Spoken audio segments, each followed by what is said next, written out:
ထိုလူသည်နေတိုင်းမမုတ်စင်ကြီးနှာမောင်းကိုအသုံးပြု၍ရေချိုးသည်ရေချိုးပြီးနောက်သူသည်မိကြောင်းပေါက်တစ်ကောင်ကိုဖမ်းယူကာပြင်းဤလျှက်စစ်မုတ်စရိတ်ဆက်ကဲ့သို့မျက်နှာပေါ်တွင်ပုတ်တိုက်လေးရှိသည့်ဤကဘာတွင်တိရစ္ဆာန်များကိုကရိယာတစားပလာများအဖြစ်အသုံးပြုကြသည်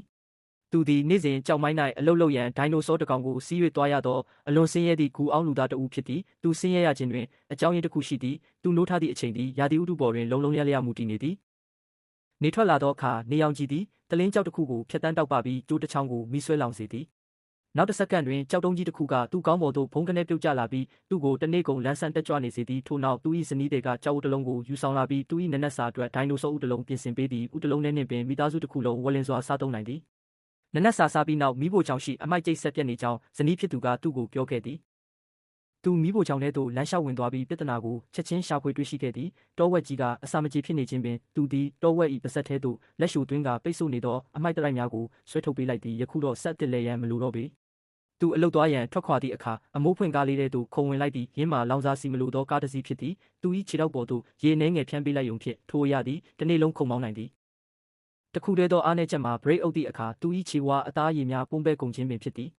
ဒေသခံများသည်အဓိကအားဖြင့်ဘတ်စကားဖြင့်တွာလာကြပြီးကားပေါ်တွင်ခရီးသည်များလေးလေးကားကပုံမူမြန်ဆန်လေးလေးဖြစ်သည်တစ်ချိန်တည်းမှာပင်ချမ်းသာကြွယ်ဝသူများသည်လုံးဝပြေးလွှားနေရန်မလိုကြပေဘင်းတို့သည်တွားကျင်သည့်နေရာတိုင်းသို့အေယာမပတဲရိုတက်တဲ့ပြန်လွတ်တက်သောရှီဟောင်းသွားတတဝါကြီးများကိုစီး၍တွားကြရုံသာဖြစ်သည်သူသည်နေတိုင်းအလုတ်ချိန်အတိအကျရောက်ရှိသည်နေ့လယ်စာအတွက်သူသည်ဒိုင်နိုဆော6တစ်ချောင်းလုံးကိုဘီယာနှင့်တကွမြင်းရှက်စွာစားသုံးလေးရှိပြီးပလင်းဖောက်တပင်လျင်အလိုလျောက်စနစ်ဖြစ်သည်အလုတ်ဆင်းပြီးနောက်သူသည်သူ့အကြိုက်ဆုံးကစားနည်းကိုကစားလေးရှိသည်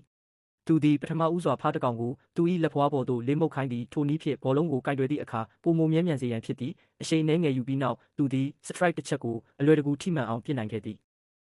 ထို့နောက်တနေ့တွင်တတိဖြစ်သူကဝန်ထမ်းများထဲမှတဦးကိုအထွေထွေမန်နေဂျာအဖြစ်ယာတုတိုးပေးမည်ဟုကြေညာခဲ့သည်ရွေးချယ်မည်နီလန်မှာစာမွေးပွဲစစ်ဆေးခြင်းဖြစ်သည်ထိုလူသည်အလွန်ဝမ်းသာသွားပြီးသူ၏လှပသောအနာဂတ်အကြောင်းကိုစတင်စိတ်ကူးရင်တော်သည်စာမွေးပွဲစတင်သောအခါလူတိုင်းကောင်းဆိုင်ပြီးအသေးအတန်ရေးသားကြသည်ဂူအောင်းလူသားတဦးကခိုးချရန်ကြိုးစားခဲ့တော်လဲလူဝင်ကြီးတစ်ကောင်ကအဖြေများကိုလုံးဝကွဲထားလိုက်သဖြင့်သူသည်ရန်တမ်းဖြေဆိုခဲ့ရသည်လျှက်စီးကဲ့သို့မြန်ဆန်သောအရှိန်ဖြင့်သူသည်စာမွေးပွဲအဖြေလွှာကိုပထမဆုံးအနံခဲ့သည်ရလက်များထွက်လာသောအခါသူသည်အမှတ်ပြရရှိခဲ့သည်မယုံနိုင်စရာကံကောင်းမှုကြောင့်သူသည်သတင်းစာမျက်နှာဖုံးတွင်ပင်ပါဝင်လာခဲ့သည်မန်နေဂျာဖြစ်လာပြီးနောက်သူ၏ဘဝသည်ချက်ချင်းပင်ထိတ်ဆုံးသို့ဒုံဆိုင်ရောက်ရှိသွားခဲ့သည်သူ၏ကားစုပ်ကြီးသည် Ferrari ကားအသစ်ဆက်ဆက်အဖြစ်သို့အဆင့်မြင့်သွားခဲ့ပြီးသူ၏တိုက်ခန်းချင်းလေးသည်နောက်ဖေးတွင်ရေကူးကန်အသေးစားလေးအပါဝင်ခြံဝန်းနှင့်တကွအင်ကြီးရက်ခါဖြစ်သူပြောင်းလဲသွားခဲ့သည်အလုပ်တွင်နေ့တိုင်းသူလုပ်ရန်မှာစာရွက်စာတမ်းများကိုလက်မှတ်ထိုးရန်သာဖြစ်သည်ကုမ္ပဏီကသူ့ကိုလှပချုံမောသောအတွင်းရေးမှူးတဦးပင်ပေးအပ်ခဲ့သည်ဒါဆိုမေးစရာရှိတာကတင်ကောဒီလိုလူနေမှုဘဝမျိုးကိုသဘောကျနှစ်သက်ပါသလား